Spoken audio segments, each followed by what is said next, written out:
ഗാന്ധിഘാതകരുടെ മനോഭാവമോ എന്നതാണ് ചോദ്യം. തീർച്ചയായും ഗാന്ധിഘാതകരുടെ മനോഭാവം അതിലുണ്ട് എന്ന് തന്നെയാണ് ഞാനും മനസ്സിലാക്കുന്നത്. എന്തുകൊണ്ടെന്നാൽ ഈ സംഭവം നടക്കുന്നത് ഗാന്ധിയുടെയും ഗുരുവിൻ്റെയും സംവാദത്തിൻ്റെ ചരിത്ര പശ്ചാത്തലത്തിലാണ് എന്നുള്ളതാണ് ഏറെ പ്രധാനപ്പെട്ടൊരു കാര്യം. സംഘപരിവാറിനെയും മനസ്സിലാകാതെ പോയ രണ്ട് ആശയധാരകളായിരുന്നു ശ്രീനാരായണ ഗുരുവിൻ്റെ ആശയധാരയും ഗാന്ധിയുടെ ആശയധാരയും.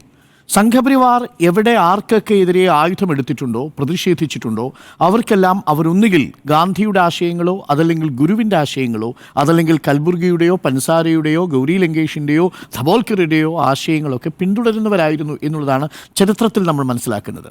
എന്തുകൊണ്ടാണ് തുഷാർ ഗാന്ധിക്കെതിരെ തിരിഞ്ഞത്? തുഷാർ ഗാന്ധി പറഞ്ഞതും BJPയിലെ കൗൺസിലറെ അടക്കമുള്ളവരെ പ്രകോപിപ്പിച്ചതുമായ വാചകം ഈ സംഘപരിവാർ എന്ന് പറയുന്നത് ഇന്ത്യയുടെ ആത്മാവിലെ ഗ്രസിച്ചുകൊണ്ടിരിക്കുന്ന അർബുദബാധയാണ് എന്നുള്ളതാണ്. അതെന്തുകൊണ്ടാണ് തുഷാർ ഗാന്ധി പറഞ്ഞത്? തുഷാർ ഗാന്ധി ഇതിനു മുമ്പ് പറഞ്ഞിട്ടുണ്ട്. എന്തുകൊണ്ടാണ് സംഘപരിവാർ തുഷാർ ഗാന്ധിയിൽ പ്രകോപിതനായത്? ഇതാദ്യമായി പറയുന്ന ആളാണോ തുഷാർ ഗാന്ധി? അല്ല, നിരന്തരം കേരളത്തിലെ കമ്മ്യൂണിസ്റ്റുകൾ പറഞ്ഞുകൊണ്ടിരിക്കുന്നതാണ്, കോൺഗ്രസ് നേതാക്കൾ പറഞ്ഞുകൊണ്ടിരിക്കുന്നതാണ്. പക്ഷേ തുഷാർ ഗാന്ധി എന്തുകൊണ്ട് ലക്ഷ്യമിട്ടു? തുഷാർ ഗാന്ധി പറയുമ്പോൾ അത് ഹെഡ്ലൈൻ ആവും സ്വാഭാവികമായും. ആ ഹെഡ്ലൈൻ ആകുന്നത് മാത്രമല്ല, തുഷാർ ഗാന്ധി എഴുതിയൊരു പുസ്തകമുണ്ട്, നമ്മൾ അധികം ആരും ആഴത്തിൽ വായിക്കാതെ പോയൊരു പുസ്തകങ്ങളിലൊന്നാണ് ലെറ്റ്സ് കിൽ ഗാന്ധി എന്ന പുസ്തകം. ഈ ലെറ്റ്സ് കിൽ ഗാന്ധി എന്ന പുസ്തകത്തിൽ വളരെ പ്രധാനപ്പെട്ട പ്രമേയമായി വരുന്നത് അവസാന മണിക്കൂറുകളിൽ ഗാന്ധിയുടെ ഗാന്ധി വധവുമായി ബന്ധപ്പെട്ട് നടന്ന ഗൂഢാലോചനയാണ്. ഈ ഗൂഢാലോചനയിൽ ഈ കൊല്ലപ്പെടുന്നതിന് മുൻപ്, അതായത് ജനുവരി 30-ാം തീയതിക്ക് 2 ദിവസം മുമ്പ് വളരെ പരിഭ്രാന്തനായി നടന്നിരുന്ന ഗോഡ്സെയെക്കുറിച്ച് പറയുന്നുണ്ട്. ഗോഡ്സെയ്ക്ക് ഗാന്ധിയെ കൊല്ലാനുള്ള ഒരായുധം കിട്ടിയിരുന്നില്ല. ആ ആയുധം കൊടുത്തത് സവർക്കറാണ് എന്ന് വാദിക്കുന്ന എഴുത്തുകാരൻ കൂടിയാണ് ഈ പറയുന്ന തുഷാർ ഗാന്ധി എന്ന് പറയുന്നത്. തുഷാർ ഗാന്ധി നമുക്ക് എല്ലാവർക്കും അറിയാവുന്നതുപോലെ ഗാന്ധിയുടെ മകനായ മണിലാൽ ഗാന്ധിയുടെ മകനായ അരുൺ മണിലാൽ ഗാന്ധിയുടെ മകനാണ്, പ്രപൗത്രൻ എന്ന് നമുക്ക് പറയാം. അദ്ദേഹത്തിൻ്റെ ഗാന്ധി വധവുമായി ബന്ധപ്പെട്ടുള്ള പുസ്തകം ഒരുപാട് ചർച്ച ചെയ്യപ്പെടുകയും സംഘപരിവാരും ഒക്കെ ആ പുസ്തകത്തിനെതിരെ പ്രതിഷേധിക്കുകയും ചെയ്തിട്ടുണ്ട്. അപ്പോൾ ആ പ്രതിഷേധത്തിന് ഒരു രാഷ്ട്രീയ സ്വഭാവമുണ്ട് എന്ന് തന്നെയാണ് ഞാൻ മനസ്സിലാക്കുന്നത്. നോക്കൂ, സംഘപരിവാർ പ്രതിഷേധിച്ചിരിക്കുന്ന ആളുകൾ ഓരോരുത്തരും ഇതേപോലെ ഞാൻ നേരത്തെ സൂചിപ്പിച്ച ഈ ഗുരുവിൻ്റെയോ ഗാന്ധിയുടെയോ ആശയധാരകൾക്കെതിരെ പ്രവർത്തിച്ചവരാണ്. എന്തുകൊണ്ടാണ് ധബോൽക്കറിനെ കൊല്ലുന്നത്? ധബോൽക്കറിനെ കൊല്ലുന്നത് അനാചാരങ്ങളെ എതിർക്കാൻ വേണ്ടിയും അന്ധവിശ്വാസങ്ങളെ എതിർക്കാൻ വേണ്ടിയും നിയമസഭയിൽ ബില്ല് കൊണ്ടുവരണം എന്ന് പറഞ്ഞ റാഷണലിസ്റ്റായിരുന്നു. നിങ്ങൾ ലക്ഷ്യമിട്ടത് യുക്തിവാദിയായിരുന്നു, ഒരു മൈനോറിറ്റി അല്ലെങ്കിൽ ഒരു മുസ്ലിം വാദി ആയിരുന്നില്ല ധബോൽക്കർ എന്ന് പറയുന്നത്.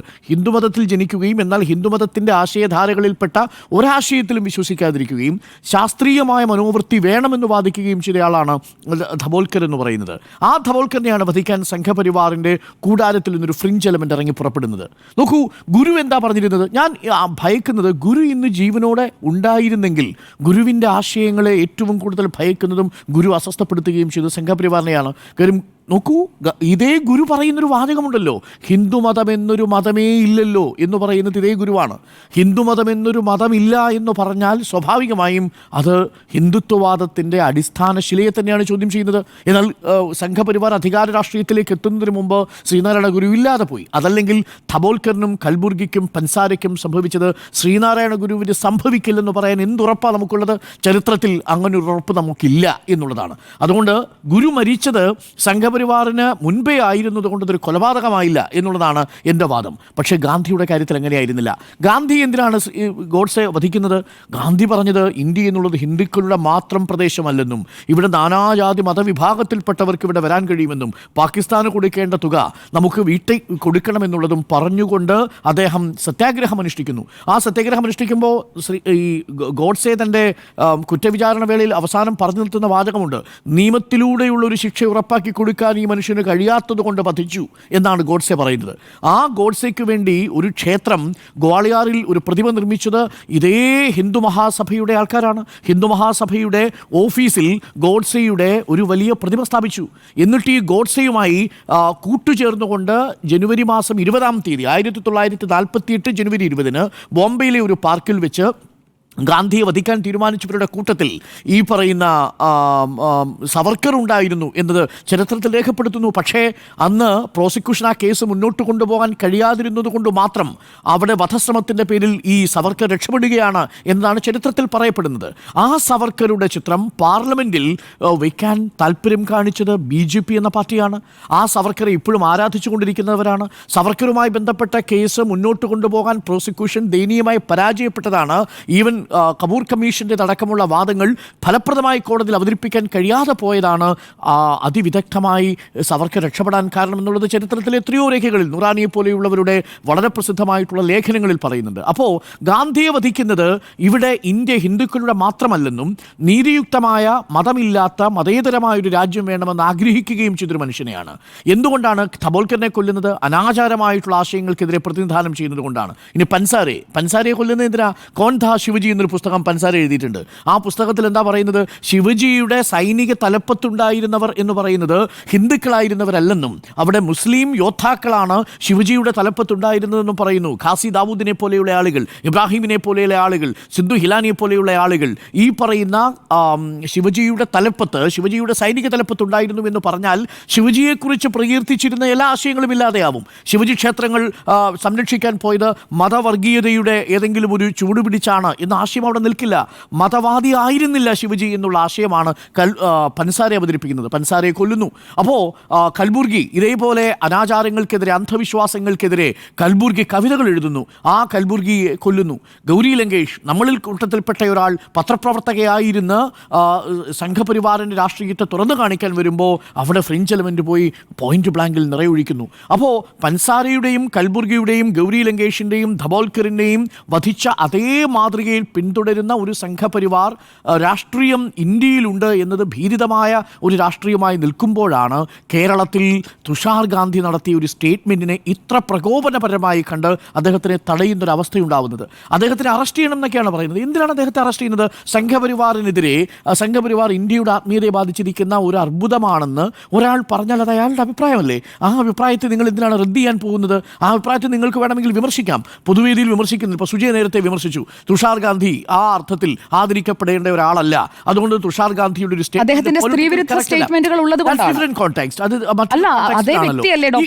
BJP എതിർക്കുന്നില്ല. തുഷാർ ഗാന്ധിയെ ഗ്ലോറിഫൈ ചെയ്യാൻ ഞാൻ പേഴ്സണലി തയ്യാറാകാത്ത അദ്ദേഹത്തിന്റെ സ്ത്രീവിരുദ്ധ സ്റ്റേറ്റ്മെന്റുകൾ കൊണ്ടാണ്. ഇവിടെ എന്താ BJP തയ്യാറാ? BJPയുടെ ഒരു വാക്ക് പോലും പറഞ്ഞില്ലല്ലോ. അവർ പറയുന്നത് എന്താണ്? ഈ RSSനെ ക്യാൻസർ എന്ന് പറയുമ്പോൾ അത് കേട്ടിരിക്കില്ല. വന്നിട്ട് അദ്ദേഹത്തെ എതിർക്കുകയാണ്.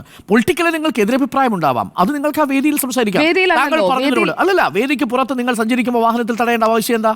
അങ്ങനെയാണെങ്കിൽ ആരിഫ് മുഹമ്മദ് ഖാനെ SFI തടഞ്ഞതോ? ശരി, നിങ്ങൾ സഞ്ചാര സ്വാതന്ത്ര്യം ആർക്ക് തടയാൻ കഴിയുക? ഇന്ത്യ ഭരണഘടന അനുവദിച്ചു കൊടുക്കുന്ന അവകാശമല്ലേ? മുഖ്യമന്ത്രി എത്രയോ തവണ കരിങ്കൊടി യൂത്ത് കോൺഗ്രസ് കാണിക്കുന്നു. നവകേരള സദസ്സിന് നേരെ കരിങ്കൊടി പ്രതിഷേധം വന്നപ്പോഴാണ് രക്ഷാപ്രവർത്തനം ഉണ്ടായത്. SFI പോലെ ആയിരുന്നു അവർ പ്രവർത്തിച്ചത്. അത് ചെയ്ത് ശരിയാണെന്ന് സുജയ്ക്ക് അഭിപ്രായമുണ്ട്. അതാ പറഞ്ഞത്, പ്രതിഷേധങ്ങൾ ഉണ്ടാകുമ്പോൾ അന്ന് പറഞ്ഞത് എന്താണ്? അന്ന് ഇതേ മുഖ്യമന്ത്രി പറഞ്ഞത് എന്താണ്? ജനാധിപത്യപരമായി പ്രതിഷേധിക്കാൻ എല്ലാവർക്കും അവകാശമുണ്ട്. പ്രസംഗത്തിന്റെ പേരിൽ അയാളുടെ യാത്രയെ തടസ്സപ്പെടുത്തുന്നതല്ല. നിങ്ങൾക്ക് മറ്റൊരു വേദിയിൽ പറയാം, സുരേഷിന് പറയാം, അതല്ലെങ്കിൽ മറ്റു BJP നേതാക്കൾക്ക് പറയാം, ഇന്ന് പ്രസംഗിച്ചു പോയിട്ടുണ്ട്. അതല്ല, ഇന്ത്യയുടെ ആത്മാവിനെ വിളക്കിച്ചേർത്തതാണ് സംഘപരിവാർ. ഇന്ത്യയുടെ ആത്മാവിനെ വിളക്കിച്ചേർത്ത എത്ര സന്ദർഭങ്ങൾ സംഘപരിവാറിന് ചൂണ്ടിക്കാണിക്കാം. ഗാന്ധിയെ വിടുവിച്ചു കൊന്നില്ലേ 1948? ആരാണ്? ഹിന്ദു മഹാസഭയുമായി ബന്ധപ്പെട്ടു പ്രവർത്തിച്ചു എന്ന് പറയുന്നത് ഇദ്ദേഹത്തിന്റെ സഹോദരനായ ഗോപാൽ ഗോഡ്സെയാണ്. ഗോപാൽ ഗോഡ്സെ എന്താണ് 18 വർഷം ശിക്ഷ അനുഭവിച്ചതിന് ശേഷം പുറത്തു വന്ന് പറയുന്നുണ്ട്, RSSന്റെ ആദർശങ്ങളാൽ ഞങ്ങൾ വളരെയധികം സ്വാധീനിക്കപ്പെട്ടിരുന്നു എന്ന് പറയുന്നത് ഇതേ ഗോഡ്സെയുടെ സഹോദരനാണ്. എത്രയെത്ര ഇന്ത്യയുടെ ആത്മാവിനെ വിളക്കിച്ചേർത്ത സന്ദർഭങ്ങൾ പറയാൻ സാധിക്കും സംഘപരിവാറിന്. അതിനുശേഷം ഇന്ത്യയുടെ ആത്മാവിൽ വിളക്കിച്ചേർക്കാതെ പോയ മനുഷ്യൻ പെഹ്ലു ഖാൻ അറിയാമോ?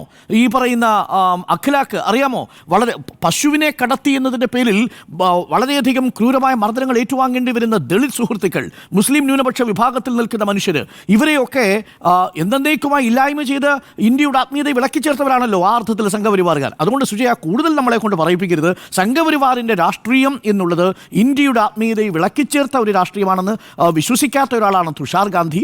ആ തുഷാർ ഗാന്ധിക്ക് സ്വതന്ത്രമായ അഭിപ്രായ പ്രകടന സ്വാതന്ത്ര്യമുണ്ട്.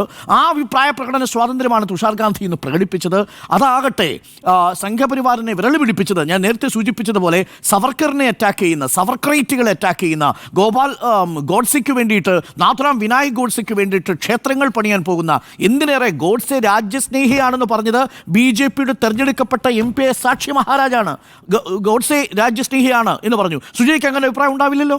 ഈ ഇന്ത്യയിൽ ഇപ്പോൾ കേരളത്തിലുള്ള BJP നേതാക്കൾക്ക് അഭിപ്രായം ഉണ്ടാവില്ലല്ലോ. അപ്പോൾ ഗോഡ്സെയെ വിമർശിച്ചാൽ നിങ്ങൾ രാജ്യദ്രോഹിയാവുന്ന ഒരു കാലഘട്ടത്തിലേക്ക് നമ്മൾ മാറുമ്പോൾ ഇത് ഭയപ്പെടുത്തുന്ന നീക്കമായി തന്നെയാണ് ഞാനും കരുതുന്നത്. ആ അർത്ഥത്തിൽ സംഘപരിവാറിനെ അസ്വസ്ഥപ്പെടുത്തുന്നതൊന്നും തുഷാർ ഗാന്ധി പറഞ്ഞിട്ടില്ല എന്നാണ് ഞാൻ മനസ്സിലാക്കുന്നത്. ഒരു അഭിപ്രായ പ്രകടനമായിരുന്നു. തീർച്ചയായിട്ടും സംഘപരിവാർ വിഭാഗത്തിൽപ്പെട്ട രാഷ്ട്രീയ പ്രവർത്തകർക്ക് അതിനകത്ത് വിയോജിക്കാം. പക്ഷേ ആ വിയോജിപ്പ് അന്തസ്സോടുകൂടി നടത്തണമായിരുന്നു എന്നതാണ് എൻ്റെ പക്ഷം. അതുകൊണ്ട് ഈ മനോനില എന്ന് പറയുന്നത് ഗുരുവിനെ മനസ്സിലാക്കാതെ പോയ, ഗാന്ധിയെ മനസ്സിലാക്കാതെ പോയ, ഇനി എത്ര കഴിഞ്ഞാലും ഇത് മനസ്സിലാക്കാൻ കഴിയാതെ പോകുന്ന, ഇപ്പോഴും ഗോഡ്സെയുടെ ഒരു ചിതാഭസ്മം പൂനെയിലെ വീട്ടിലിരിപ്പുണ്ട്, ഹിമാനി സവർക്കറുടെ വീട്ടിലിരിപ്പുണ്ട്. എന്താണ് അദ്ദേഹത്തിൻ്റെ അവസാനത്തെ ലക്ഷ്യം? ഇന്ത്യ അഖണ്ഡ ഭാരതമായാൽ അത് സിന്ധുവിൽ നിമജ്ജനം ചെയ്യാൻ വേണ്ടി മാറ്റിവെച്ചിരിക്കുന്ന ഒരു ചിതാഭസ്മത്തിന് കാവലിരിക്കുന്ന മനുഷ്യരാണ് എന്നതുകൂടി നമ്മൾ ഓർമ്മിക്കണം.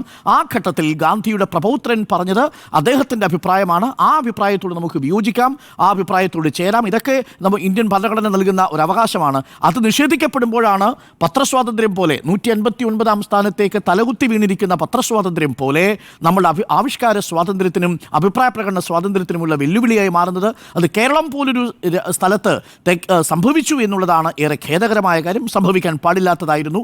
അത് ഗാന്ധി ഘാതകരുടെ അതേ മനോഭാവമാണ് എന്നാണ് എൻ്റെയും ടേക്ക്.